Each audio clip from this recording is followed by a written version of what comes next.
Good morning students. I am Mukul Yadav और आज की क्लास में हम एनटीएससी के सिलेबस के लिए मोशन चैप्टर देखने वाले हैं। ओके, तो बेटा एनटीएससी का सिलेबस स्टार्ट करने से पहले जैसे आपको पता है कि हमारे पास जो टाइम रहता है वो बहुत ही लिमिटेड है यहाँ। ओके, तो जैसे कि आपको पता है कि ये जो फर्स्ट मोशन चैप्टर है वो मेरे को एक ही लेक्चर के अंदर पूरा कंप्लीट करना है। तो अफकोर्स सी बात है कि हम पूरा चैप्टर तो कंप्लीट नहीं करा सकते हैं, तो मैं यहाँ पे जो भी बहुत इंपॉर्टेंट टॉपिक हैं एनटीएससी के सिलेबस के हिसाब से वही टॉपिक हम उठाने वाले हैं। ओके, और जो बेसिक टर्म है वो मैं आपको बताता चलूँगा ताकि आपका थोड़ा सा रिवीजन भी हो जाए उस चैप्टर से।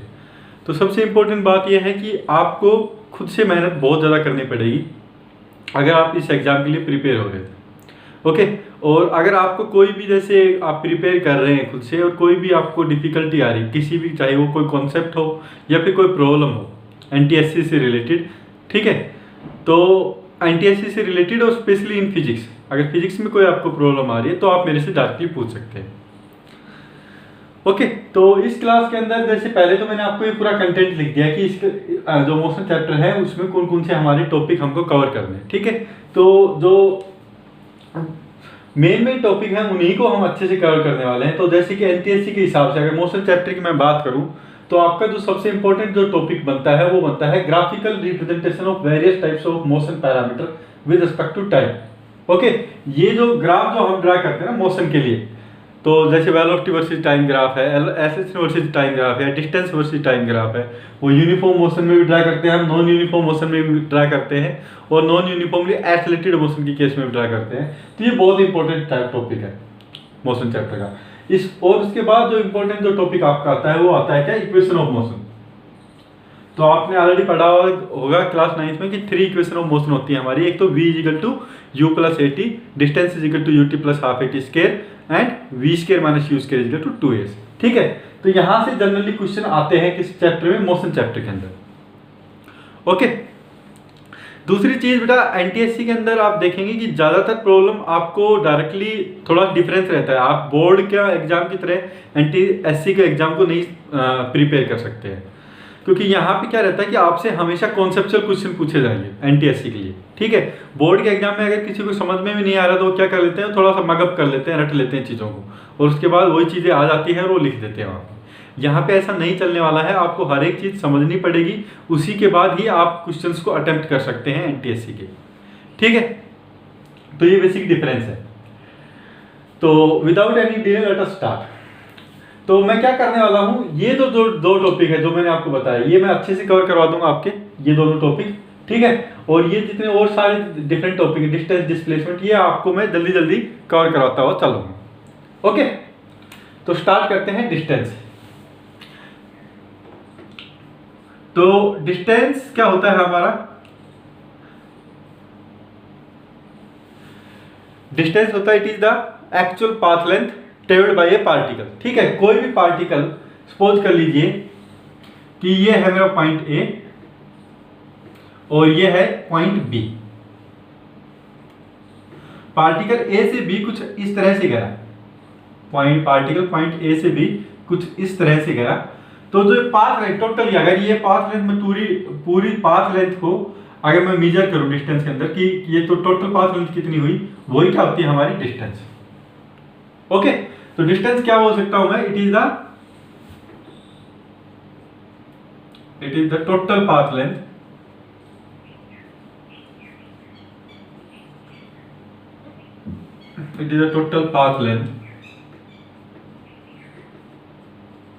traveled by a particle, traveled or covered by a particle,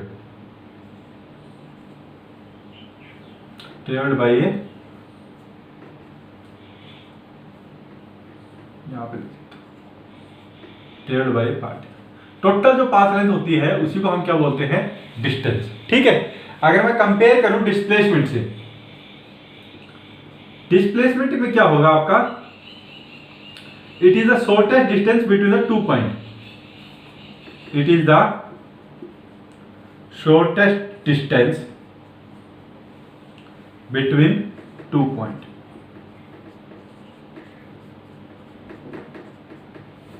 ठीक है, तो डिस्प्लेसमेंट की मैं बात करूं तो सपोज कर लीजिए कि जैसे मैंने ये मेरा पॉइंट ए था, ये मेरा पॉइंट बी है। ओके, तो ये तो होगी ए से बी, जितनी भी पाथ लेंथ हुई ए से बी तक, जितना भी मैंने डिस्टेंस ट्रेवल किया, जितनी भी पाथ लेंथ ट्रेवल की, वो तो हो गया क्या मेरा डिस्टेंस। डिस्प्लेसमेंट में क्या होगा, शॉर्टेस्ट डिस्टेंस होता है बिटवीन 2 पॉइंट। तो आपको जैसे पॉइंट ए से आपने स्टार्ट किया चलना और आपको पूछना क्या है पॉइंट बी पे, तो पॉइंट ए से बी की सबसे जो शॉर्टेस्ट डिस्टेंस होगी कि ए से बी तक चलूं कि मेरे को मिनिमम पाथ लेंथ ट्रेवल करनी पड़े या फिर शॉर्टेस्ट डिस्टेंस ट्रेवल करनी पड़े, उसी को हम बोलते हैं क्या, डिस्प्लेसमेंट। अभी मैंने आपसे पूछा कि ए से बी अगर मेरे को शॉर्टेस्ट डिस्टेंस ट्रेवल करनी है ए से बी, तो मैं क्या करूं, मैं डायरेक्टली ए से स्टार्ट करूं और एक स्ट्रेट लाइन से ज्वाइन कर दूं। अगर आप एक स्ट्रेट लाइन में मूव करेंगे, सीधी सी लाइन में ए से बी को जो ज्वाइन करती है, तो यही आपकी ऑफकोर्स क्या होगी, शॉर्टेस्ट डिस्टेंस होगी ए से बी तक की, राइट। क्योंकि आप अगर और किसी पाथ से जाएंगे, इसको छोड़ के आप कोई भी पाथ ले लीजिए, इसको छोड़ के आप अगर किसी भी पाथ से जाएंगे तो आपको पता है कि वो जो डिस्टेंस होगी वो एटलीस्ट ये जो स्ट्रेट लाइन वाला जो पाथ आया ए से बी, इससे तो बड़ी ही होने वाली है। ओके, तो ये क्या होती है हमारी शॉर्टेस्ट डिस्टेंस। शॉर्टेस्ट डिस्टेंस हम कैसे फाइंड आउट करते हैं, जैसे शॉर्टेस्ट डिस्टेंस बता दें, डिस्टेंस आएगा, शॉर्टेस्ट डिस्टेंस बिटवीन 2 पॉइंट। और शॉर्टेस्ट डिस्टेंस हम कैसे फाइंड आउट करते हैं, shortest distance is always equal to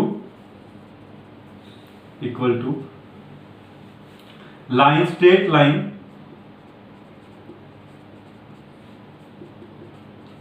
joining 2 point।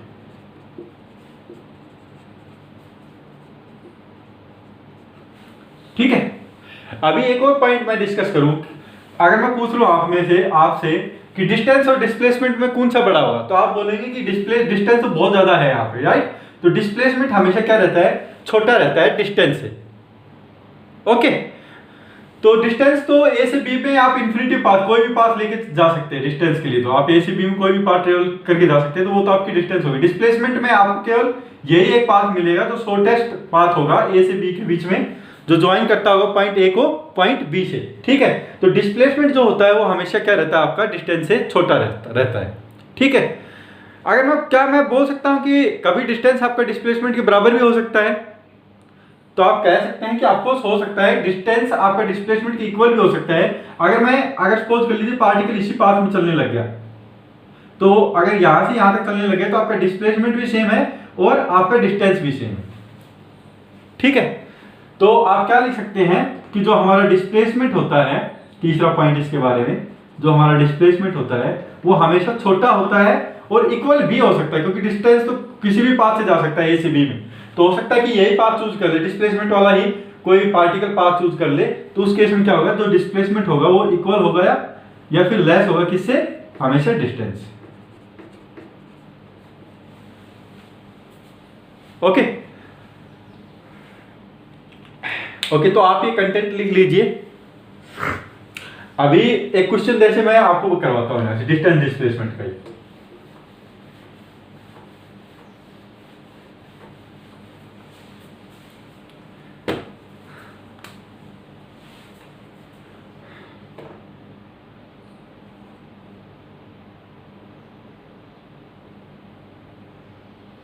Suppose कर लीजिए ये हमारा कोई सर्कल है। ओके, ये हमारा कोई सर्कल है, ये है मेरा इस सर्कल का पॉइंट सेंटर सी, और ये है पॉइंट ए। कोई पार्टिकल है हमारा, उसने पॉइंट ए से स्टार्ट किया, ठीक है, और वो जाके पहुंच गया, इसकी सपोज कर लीजिए जो सर्कल की जो रेडियस है वो है आपकी आर, और वो चला गया पॉइंट बी तक, ए से स्टार्ट किया पॉइंट बी तक पहुंच गया है। ठीक है, तो उसका पाथ क्या होगा, उसका पाथ हो गया आपको यहां से स्टार्ट किया और यहां से ट्रेवल करते हुए ये पॉइंट बी तक पहुंच गया, तो ये पाथ होगा इसका। ओके, मैंने आपसे पूछा कि पार्टिकल की डिस्टेंस क्या होगी, डिस्प्लेसमेंट क्या होगी, तो आप बोलेंगे कि डिस्टेंस तो क्या होगी, पार्टिकल की डिस्टेंस क्या होगी, तो डिस्टेंस तो आप बोलेंगे कि टोटल पाथ लेंथ।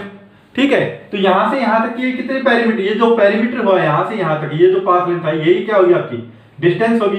तो डिस्टेंस आप क्या कितनी बोल सकते हैं, कि यहां से यहां तक कितना एंगल ट्रेवल किया इसने, 90 डिग्री।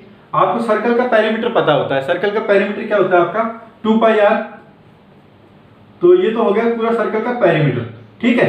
मैं डायरेक्टली कर रहा हूं, सर्कल का पूरे का पेरीमीटर अगर पॉइंट ए से स्टार्ट करता है यहीं पे पहुंच जाता आपका, तो सर्कल का पूरा का पेरीमीटर आता है 2 पाई आर। लेकिन ये क्या है, इसका चौथा हिस्सा है। ये पार्ट 1 हो गया, पार्ट 2 हो गया, पार्ट 3 हो गया, पार्ट 4 हो गया, ठीक है। तो चौथा हिस्सा कितना हो जाएगा 2 पाई आर बाई 4, ठीक है। तो डिस्टेंस पॉइंट ए से बी तक कितनी हुई 2 पाई आर बाई 4, ये होगी डिस्टेंस पार्टिकल की। और इसको आप लिख सकते हैं कितना पाई आर बाई 2। मैंने पूछा डिस्प्लेसमेंट क्या होगी पॉइंट ए से बी के बीच में, तो आपको पता है कि डिस्प्लेसमेंट क्या होती है, शॉर्टेस्ट डिस्टेंस होती है डिस्प्लेसमेंट, ठीक है। तो डिस्टेंस को अच्छे एक्स से रिप्रेजेंट कर रहा हूं मैं, डिस्प्लेसमेंट को एस से रिप्रेजेंट कर रहा हूं। तो शॉर्टेस्ट डिस्टेंस होती है पॉइंट ए से बी के बीच में। शॉर्टेस्ट डिस्टेंस कैसे फाइंड आउट करते हैं, ए को बी से मैं डायरेक्टली ज्वाइन कर देता हूं। तो ये पॉइंट ए है, ये पॉइंट बी है, इन दोनों को मैंने डायरेक्टली ज्वाइन कर दिया स्ट्रेट लाइन से, ठीक है। तो ये जो स्ट्रेट लाइन आई, जो मैंने एज को बी से जब डायरेक्टली ज्वाइन किया, तो ये जो डिस्टेंस आई आपकी, ये क्या है आपकी डिस्प्लेसमेंट, ओके। अगर मैं पूछूं डिस्प्लेसमेंट कितनी होगी, तो आपको पता है सी से ए तक ये रेडियस आर है, तो यहां से यहां तक भी ये रेडियस कितनी आएगी आर आएगी। अब ये क्या बन गई देखिए सी बी ए, जो ट्राइंगल सी बी ए है ये क्या है आपकी राइट एंगल ट्राइंगल है। तो अगर राइट एंगल ट्राइंगल की ये क्या बन गया, इसका हाइपोटेन्यूज बन गया। हाइपोटेन्यूज कितना होगा आपका root over r square plus r square, तो इसकी वैल्यू कितनी आ जाएगी आपकी रूट 2 आर, ठीक है। तो डिस्प्लेसमेंट मैं बोल सकता हूं कितना हो गया आपका रूट 2 आर, ओके। तो इस तरह से आप डिस्टेंस और डिस्प्लेसमेंट फाइंड आउट कर सकते हैं। सपोज कर लीजिए कि पार्टिकल चला गया बी से सी तक, यहां पे आ गया पार्टिकल, सॉरी ये को पॉइंट डी है, यहां पे मैंने डिस्टेंस और डिस्प्लेसमेंट पूछी। तो डिस्टेंस तो क्या होगी यहां से यहां तक, ये जो टोटल पाथ लेंथ कितनी होगी, ये होगी यहां से ए से बी, बी से डी, तो ये हाफ ऑफ द पेरीमीटर हो गया। तो हाफ ऑफ द पेरीमीटर कितना हो गया आपका 2 पाई आर बाई 2। तो डिस्टेंस हो जाएगी कितनी आपकी पाई आर, ए से डी तक डिस्टेंस हो जाएगी आपकी कितनी पाई आर। मैंने डिस्प्लेसमेंट पूछा, डिस्प्लेसमेंट के लिए क्या करेंगे आप, इनिशियल पॉइंट मेरा ये है, दूसरा पॉइंट फाइनल पॉइंट मेरा डी है, यहां से यहां तक मैं डायरेक्टली ज्वाइन करूंगा। तो आपका ये जो डायमीटर आया ये क्या बन गया आपका डिस्प्लेसमेंट बच गया, डिस्प्लेसमेंट बन गया from point A to D. अगर मैंने डिस्प्लेसमेंट पूछा कितना है, तो आप बोलेंगे कि आर तो रेडियस है, तो डिस्प्लेसमेंट कितना होगा आपका 2r, ठीक है।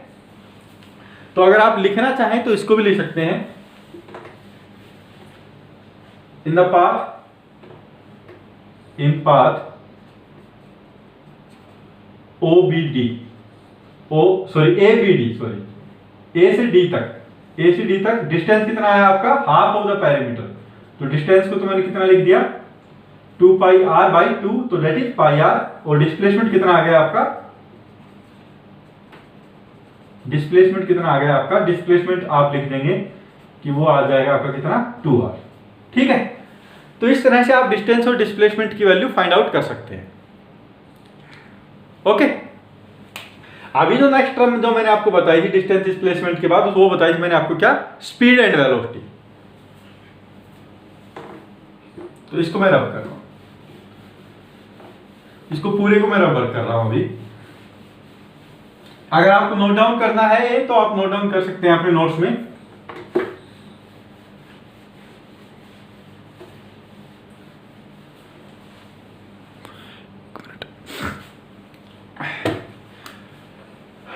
Speed,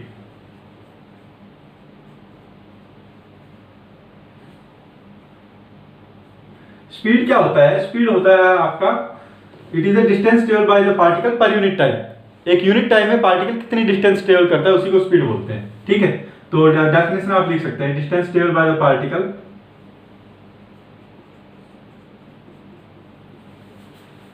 travelled by particle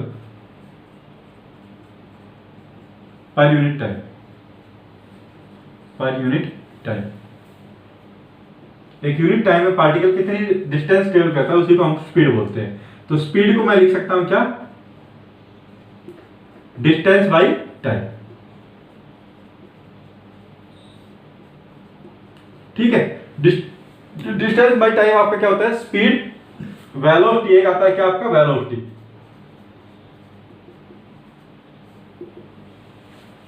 velocity क्या होता है, ये होता है डिस्प्लेसमेंट, डिस्टेंस ही है, अगर आपका डिस्प्लेसमेंट आ जाएगा तो वो क्या हो जाएगा आपका velocity, displacement travelled per unit time.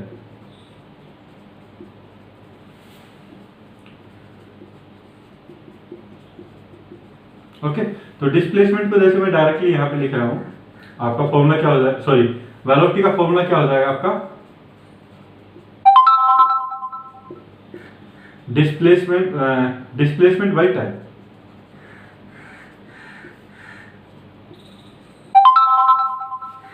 Okay, अगर मैंने आपसे पूछा कि स्पीड और वेलोसिटी, सपोज कर लीजिए कि कोई पार्टिकल है तो वो पॉइंट ए से बी तक जा रहा है, ठीक है, तो दोनों ए से पॉइंट बी तक जा रहा है, तो मैंने स्पीड और वेलोसिटी के बारे में पूछा कि स्पीड और वेलोसिटी में कौन सा ज्यादा हो सकता है, कौन सा कम हो सकता है, तो आप हमेशा बोलेंगे कि जो डिस्टेंस है वो हमेशा क्या होता है आपका डिस्प्लेसमेंट से ज्यादा रहता है, तो डिस्टेंस हमेशा डिस्प्लेसमेंट से ज्यादा होता है, तो आप बोल सकते हैं कि स्पीड भी हमेशा आपसे आपकी ज्यादा रहेगी, किससे, वेलोसिटी से, अगर पॉइंट ए से बी तक दोनों पार्टिकल एक ही टाइम पे पहुंच रहे हैं तो। ओके, अगर पॉइंट ए से बी तक एक पार्टिकल है तो डिस्प्लेसमेंट के पाथ से जा रहा है, वो भी सपोज कर लीजिए टी टाइम ले रहा है, एक पार्टिकल है जो दूसरे पाथ से जा रहा है, वो भी कितना टाइम ले रहा है, टी टाइम ले रहा है, तो आप बोल सकते हैं कि जो पार्टिकल जो बी है, ये तो मेरा हो गया क्या पार्टिकल ए, ये हो गया पार्टिकल बी, ये डिस्प्लेसमेंट ट्रेवल कर रहा है, ठीक है, तो वेलोसिटी ट्रेवल कर रहा है, ये स्पीड ट्रेवल कर रहा है, तो स्पीड आप बोल सकते हैं क्योंकि इसने डिस्टेंस ज्यादा ट्रेवल किया है उतने ही टाइम में, तो स्पीड क्या होगी, ज्यादा होगी आपकी वेलोसिटी से। ओके, तो आप ये भी साइड में लिख सकते हैं कि speed of A particle is always greater than the velocity,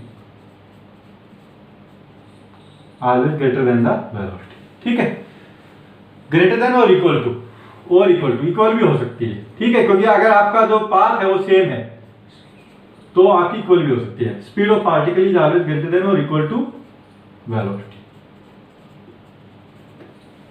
okay, तो ये तो बेसिक चीजें थी आपकी जो मैंने कवर करवा दी आपकी। ओके, इसके बाद क्या आता है, एक और आपका आता है, क्या आता है इसमें कि एवरेज स्पीड क्या होता है और एवरेज वेलोसिटी क्या होता है।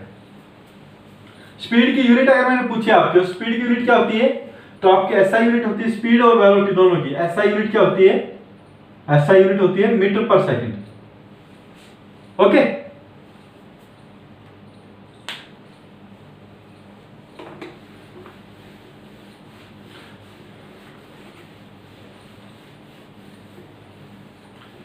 उसके बाद एक और टॉपिक आता है इसमें, वो आता है आपका क्या, average speed and average velocity. Average speed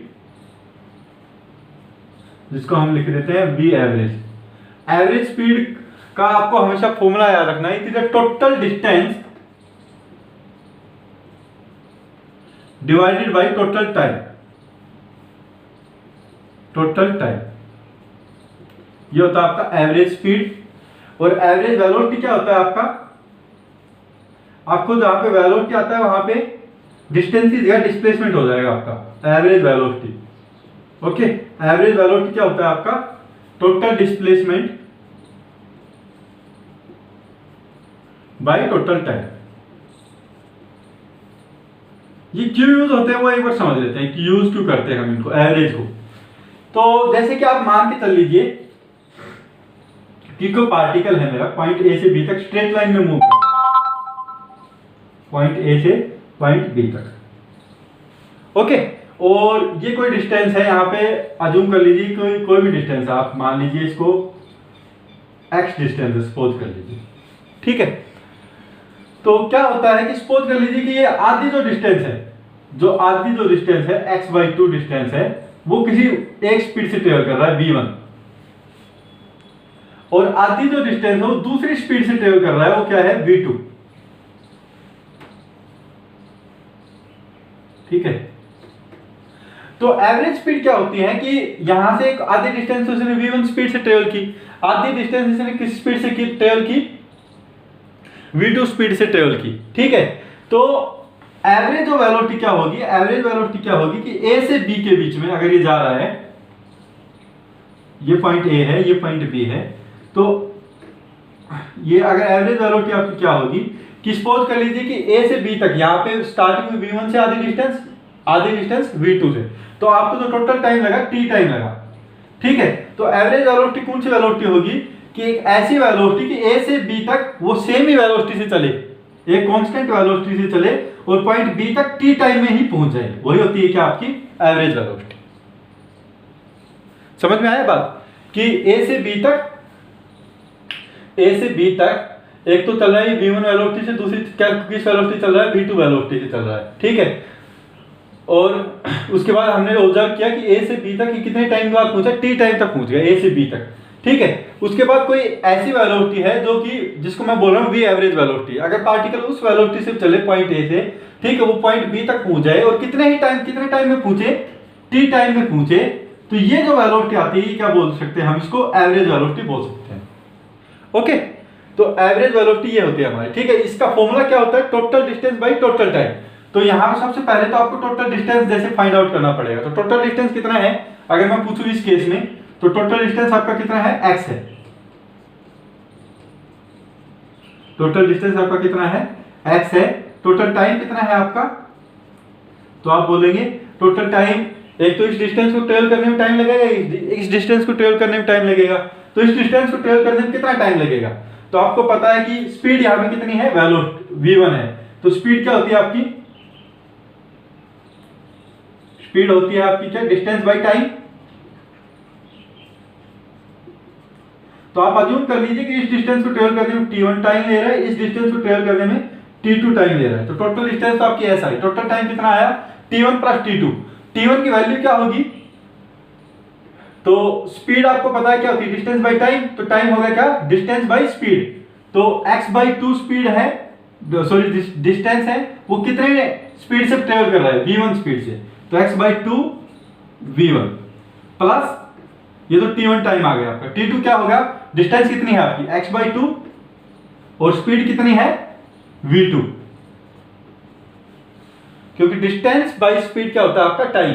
तो इसमें टाइम t1 कितना आएगा आपका, x by 2 divided by v1, इसमें टाइम कितना आएगा आपका, डिस्टेंस कितनी है x by 2 divided by v2, तो ये आपका आ गया टोटल टाइम। तो टोटल टाइम की वैल्यू कितनी आ गई आपकी, तो आप जब इसको सोल्व करेंगे तो ये आपकी आ जाएगी कितनी, x बाई 2 आप बाहर ले लीजिए और ये आपकी आ जाएगी कितनी, v1 v2 आप इसको सोल्व कर लीजिए, v1 v2 और ये आ जाएगा आपका क्या, v1 प्लस v2। तो आप अगर निकालेंगे यहाँ पे एवरेज स्पीड, तो एवरेज स्पीड कितनी होगी, टोटल डिस्टेंस तो आपकी x है, टोटल टाइम कितना आया आपका x by 2 divided by v1 plus v2 divided v1 plus v2 into v1 v2, तो x से x कैंसिल हो जाएगा, तो एवरेज वेलोसिटी जो आपकी आएगी वो कितनी आएगी, वो आपकी आ जाएगी कितनी, 2v1 v2 divided by v1 plus v2। Okay, इसको आप सोल्व कीजिए, x से x कैंसिल हो जाएगा, ये 2 यहाँ पे आ जाएगा, ये बड़ा है x बाई 2 है, यहाँ पे ये x बाई 2 है, तो 2v1 v2 ऊपर चला गया और ये क्या बच जाएगा यहाँ पे, v1 प्लस v2 बच जाएगा आपका। ओके, तो इस तरह से आप एवरेज स्पीड भी निकाल सकते हैं और एवरेज वेलोसिटी भी निकाल सकते हैं। एवरेज वेलोसिटी में टोटल डिस्प्लेसमेंट आएगा। ओके, अभी एक और चीज आपको याद रखनी है कि अगर मेरा पार्टिकल स्ट्रेट लाइन के अंदर मूव कर रहा है, एक ही स्ट्रेट लाइन के अंदर मूव कर रहा है, वन डायमेंशनल में मूव कर रहा है, तो आप हमेशा याद रखिए डिस्टेंस किसके इक्वल होगी, डिस्प्लेसमेंट की, क्योंकि आप स्ट्रेट लाइन में मूव कर रहे हैं तो डिस्टेंस तो किसके इक्वल होगी, डिस्प्लेसमेंट के, और स्पीड किसकी इक्वल होगी, आपकी वेलोसिटी के। ओके, तो आपका जो क्लास 9th का जो सिलेबस रहता है उसमें 1D मोशन ही रहता है, आपका स्ट्रेट लाइन मोशन ही रहता है यूजुअली।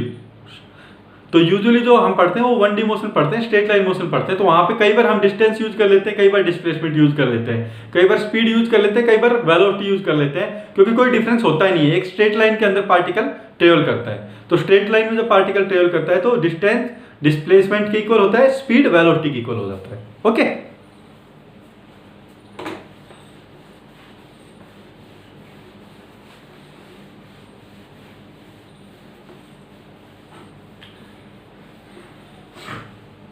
तो अभी जो मैंने नेक्स्ट टॉपिक बताया था आपको, वो बताया था आपको क्या, एक्सेलरेशन के बारे में पढ़ लेते हैं सबसे पहले।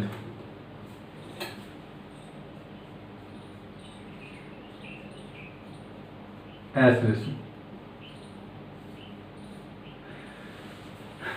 को रिप्रेजेंट करते हैं ए से, ठीक है। एक्सेलेरेशन क्या होता है? It is the rate of change of velocity. बहुत इंपॉर्टेंट टर्म है एक्सेलेरेशन की, rate of change of velocity.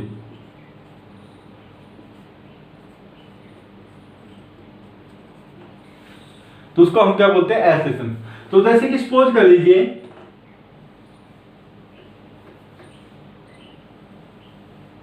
कि कोई मेरा पार्टिकल है, वो स्टार्टिंग में कुछ u स्पीड से ट्रेवल कर रहा था t इक्वल टू 0, ठीक है। और ये क्या कर रहा है, ये जो पार्टिकल है ये कंटिन्यूसली अपनी स्पीड इंक्रीज कर रहा है। जैसे स्टार्टिंग में 10 से फिर 12 हुई, 14 हुई, तो स्मूथली और कंटिन्यूसली ये अपनी स्पीड इंक्रीज करते हुए जा रहा है, ओके। और आपने देखा कि ये जब स्पीड ये इंक्रीज कर रहा है अपनी, तो आफ्टर टाइम t इसकी जो स्पीड हो जाती है वो सपोज कर लीजिए कि v हो जाती है, ओके। आफ्टर टाइम t इसकी जो स्पीड हो जाती है वो कितनी हो जाती है? v। तो 0 से v, u से v होने में कितना टाइम लगा है इसको? जो टाइम लगा है वो आप बोल सकते हो कितना लगा है इसको? t, ठीक है। तो एक्सेलेरेशन क्या होता है? Rate of change of velocity. तो अगर मैं चेंज इन वेलोसिटी पूछूं आपसे, चेंज इन वेलोसिटी में अगर मैं पूछूं आपसे तो कितना है? किसी भी चीज का चेंज अगर आपको फाइंड आउट करना है, चेंज किसी भी चीज का फाइंड आउट करना है तो क्या होता है? Final value minus initial value. किसी भी चीज का चेंज आप फाइंड आउट कर सकते हैं। तो जैसे कि आपको किसी स्टूडेंट का सपोज कर लीजिए कि 10 डेज बिफोर उसका मास था 58 किलोग्राम, 10 डेज के बाद सपोज कर लीजिए कि उसका मास है 60 किलोग्राम। तो चेंज कितना हुआ? Final value minus initial value. तो फाइनल माइनस इनिशियल 60 माइनस 58, तो वो आपका चेंज आ गया, वो कितना होगा? आपका 2 किलोग्राम, ठीक है। तो इसी तरह से चेंज निकालना आपको, चेंज इन वेलोसिटी कितनी हुई? Final value minus initial value. तो फाइनल वैल्यू क्या है आपकी? v, इनिशियल वैल्यू क्या है? u। तो ये तो आपका आ गया चेंज इन वेलोसिटी। तो चेंज को हम डिनोट करते हैं किससे? डेल्टा से, डेल्टा v। डेल्टा मतलब चेंज कर रहे हैं किसके अंदर? वेलोसिटी के अंदर। तो change in velocity is represented by delta. तो ये क्या होता है? Final value minus initial value. Final value is v, initial value is u। Acceleration की डेफिनेशन क्या है? Rate of change of velocity. तो चेंज इन द वेलोसिटी तो ये हो गया। रेट मतलब किस तेजी से, रेट होता है किस तेजी से कोई भी चीज चेंज हो रही है, उसको बोलते हैं हम एक्सेलेरेशन। किस तेजी से कोई भी चीज चेंज हो रही है। तो जैसे आपने यहां से बहुत तेज ही चेंज होगी, u से v सपोज कर ली, u 10 था और ये 100 हो गया बहुत तेजी से, 2 सेकंड के बाद ही 100 हो गया। तो यहाँ पे चेंज बहुत फास्ट हो रहा है, ठीक है। अगर मैंने बोला आपको कि यहाँ पे 10 था, ये 100 था, और ये मैंने देखा 2 घंटे के बाद चेंज हुआ है, 100 मीटर हुई 2 घंटे के बाद, तो आप बोलेंगे जो चेंज हुआ है वो बहुत स्लो हुआ, ठीक है। तो वो होता है कि आपका रेट, ठीक है। तो रेट किसके ऊपर डिपेंड करता है? टाइम के ऊपर डिपेंड करता है रेट। तो अगर आपका रेट तेज है तो इसका मतलब कम टाइम में कोई चीज हो रही है। अगर आपका रेट ज्यादा है किसी भी चीज का, तो इसका मतलब क्या है कि वो चीज बहुत ही फास्ट हो रही है, कम टाइम में हो रही है, ठीक है। तो अगर rate of change of velocity आपको निकालना है तो आप क्या करेंगे? आप इसको डिवाइड कर देंगे किससे? t से। तो rate of change of velocity is acceleration. तो acceleration is rate of change of velocity. Change in the velocity आपने निकाल दिया, divided by time is called acceleration. तो ये क्या हो जाएगा आपका? v minus u by T. ये होता है मेरा एक्सेलेरेशन, ओके। तो हमेशा याद रखिए एक्सेलेरेशन क्या होता है? कभी भी जब वेलोसिटी चेंज होती है तो हमारा एक्सेलेरेशन आता है, और एक्सेलेरेशन की वैल्यू क्या होती है? Final velocity minus initial velocity, ये तो change in the velocity, divided by कितना टाइम लगा, ठीक है। तो यहां से 0 से v, u से v होने में इसको t टाइम लगा, तो divided by time, that will give you the acceleration, okay. बहुत इंपॉर्टेंट टर्म है एक्सेलेरेशन की। इसकी यूनिट क्या होती है? इसकी SI यूनिट होती है कितनी? मीटर पर second square,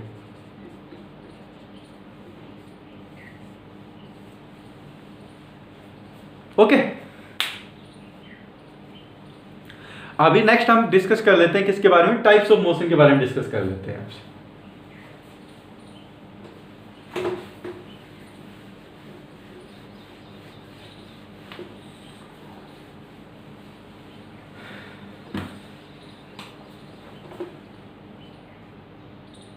types of motion.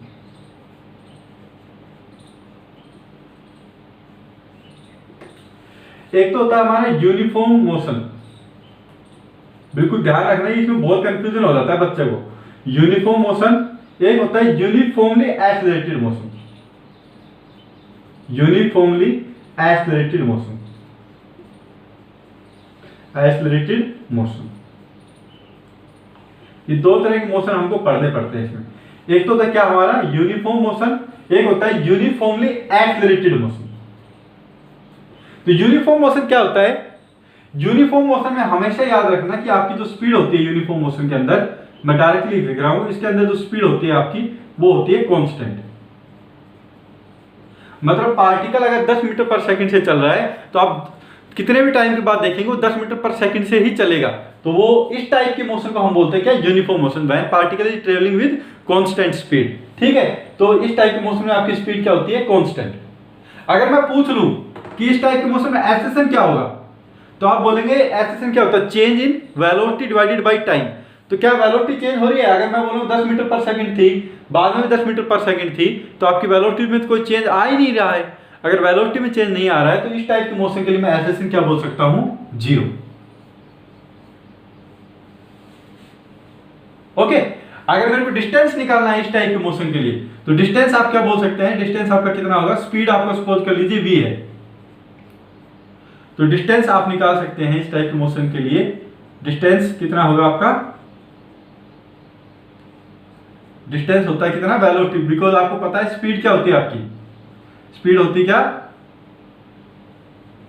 Distance by time. यही तो होता है speed, distance by time, distance travel by particle per unit time. तो स्पीड को टाइम से गुणा करूंगा तो आपका डिस्टेंस आ जाएगा। तो डिस्टेंस को मैंने एस से रिप्रेजेंट कर रहा हूं यहाँ पे, आप समझ लीजिए। ठीक है, तो ये होगा क्या? v इंटू टी सीधा। तो ये आपका आएगा क्या? डिस्टेंस। किसके केस में आएगा ये तीनों? किसके केस में? यूनिफॉर्म मोशन के केस में, जहां पे आपकी v कांस्टेंट है, एक्सेलरेशन जीरो है, और स्पीड क्या है? Velocity into time. Sorry, distance क्या है आपकी? Velocity into time. ओके, अब बात करते हैं यूनिफॉर्मली एक्सेलरेटेड मोशन के केस में। यूनिफॉर्मली एक्सेलरेटेड, इसका क्या मतलब है कि आपका जो एक्सेलरेशन आएगा, एक्सेलरेशन जो आएगा आपका वो क्या होगा? कांस्टेंट होगा। एक्सेलरेशन क्या होगा आपका? कांस्टेंट होगा। मैं अगर आपको प्रैक्टिकल एग्जांपल दूं कि यूनिफॉर्मली एक्सेलरेटेड मोशन का कोई एग्जांपल दो सर, तो आप क्या बोलेंगे कि अगर कोई भी ऑब्जेक्ट है, अगर मैं यहां से रिलीज कर रहा हूं, ये अर्थ की तरफ आ रहा है, तो इसका जो एक्सेलरेशन होता है वो आपका कांस्टेंट होता है, जिसकी वैल्यू कितनी होती है? एक्सेलरेशन ड्यू टू ग्रेविटी, और जो किसकी इक्वल होता है? 9.81 मीटर पर सेकंड स्क्वायर। ठीक है, एग्जांपल क्या है इसका? Freely falling object on earth surface. ठीक है, तो अर्थ के सरफेस के ऊपर कोई भी, अगर ऊपर से कोई भी ऑब्जेक्ट नीचे गिर रहा है, तो किसका एग्जांपल है? यूनिफॉर्मली एक्सेलरेटेड मोशन का एग्जांपल है। ठीक है, और उस केस में एक्सेलरेशन कितना होता है? a is equal to freely falling object. इस केस में एक्सेलरेशन जो होता है हमारा वो कितना होता है? g के इक्वल, जिसकी वैल्यू कितनी होती है आपकी? 9.81 मीटर पर सेकंड स्क्वायर। ये भी आपको याद रखने की बात जरूरी है। ओके, तो एक तो आपका एक्सेलरेशन कांस्टेंट रहेगा। तो अगर मैं पूछूं क्या आपकी स्पीड कांस्टेंट रहेगी इस केस में, तो ऑफकोर्स आप बोलेंगे कि आपकी स्पीड कांस्टेंट रह ही नहीं सकती इस केस में, क्योंकि आपके एक्सेलरेशन का क्या मतलब है कि चेंज इन वेलोसिटी हर एक सेकंड के अंदर हो रहा है। तो आपका वेलोसिटी के अंदर अगर चेंज हो रहा है, स्पीड के अंदर अगर आप चेंज रह रहा है, तो स्पीड कांस्टेंट कैसे रह सकती है यूनिफॉर्मली एक्सेलरेटेड मोशन केस में? ठीक है, इस केस के अंदर तीन इक्वेशन ऑफ मोशन आती है आपकी, 3 इक्वेशन ऑफ मोशन बनती है। किसके केस में बनती है? यूनिफॉर्मली एक्सेलरेटेड मोशन केस बनती है। वो तीनों इक्वेशन आपको याद रखनी है। पहली इक्वेशन जो रहती है वो होती है हमारी क्या? v equal to u plus at। अभी मैं आपको नहीं बताने वाला हूं कि कहां से आ रही है, आपको ऑलरेडी कर चुके हैं हम। ठीक है, तो आपको ये तीनों जो इक्वेशन है वो याद रखनी है। किसके केस में रहती है? यूनिफॉर्मली एक्सेलरेटेड मोशन केस में रहती है। v equal to u plus at, distance is equal to ut plus half at square, और v square minus u square is equal to 2as। ये तीनों इक्वेशन आपको टिप्स पे याद होनी चाहिए, बहुत इंपॉर्टेंट इक्वेशन है। ये इक्वेशन आपको मोशन चैप्टर में भी काम आएगी, ये इक्वेशन आपके लॉज ऑफ मोशन में भी काम आएगी। तो पहले जो फर्स्ट इक्वेशन वो क्या है? v is equal to u plus at, distance is equal to ut plus half at square, और v square minus u square is equal to 2as। तो यहाँ पे जो भी टर्म लिखी हुई है मैं उनको लिख देता हूँ साइड में। v क्या है आपका? Final velocity. ताकि आपको कंफ्यूजन ना हो। u क्या है आपका इनिशियल वेलोसिटी,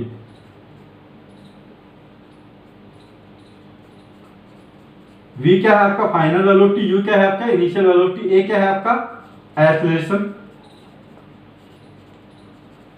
ठीक है, और s क्या है आपका डिस्टेंस, डिस्टेंस भी बोल सकते हैं आप, डिस्प्लेसमेंट भी बोल सकते हैं आप, ठीक है, और t क्या है ऑफकोर्स टाइम है आपका। तो एक मिनट, दिख रहा है नहीं दिख रहा, ओके तो मैं ऊपर लिख रहा हूं यहाँ पे, a क्या है आपका एक्सेलरेशन है, और s को मैंने लिख दिया क्या है आपका डिस्टेंस है, या फिर डिस्प्लेसमेंट बोल दीजिए, एक अगर स्ट्रेट लाइन मोशन है तो आपका, और t क्या है आपका टाइम।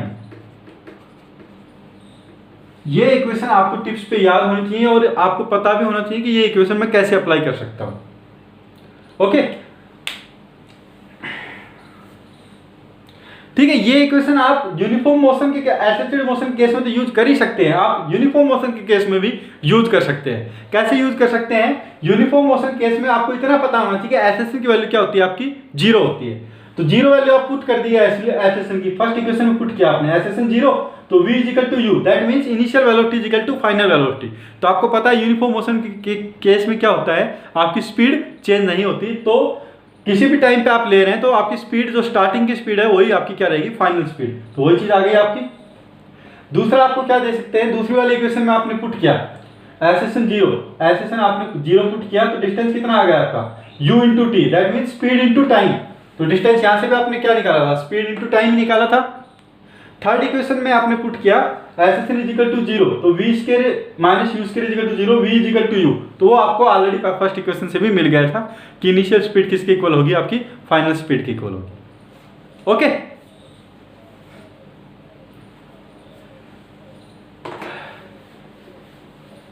और इसका एग्जांपल आप याद रखिए, ये फ्रीली फॉलिंग ऑब्जेक्ट जो रहता है ये किसका एग्जांपल होता है, यूनिफॉर्मली एक्सेलरेटेड मोशन का एग्जांपल होता है आपका। अभी हम ग्राफ देखते हैं, एक मिनट। ओके नेक्स्ट लेक्चर में मैं आपको ग्राफ के बारे में डिस्कस करूंगा पूरा। ओके तो अभी तक का अगर कोई आपको डाउट है तो मेरे से पूछ सकते हैं।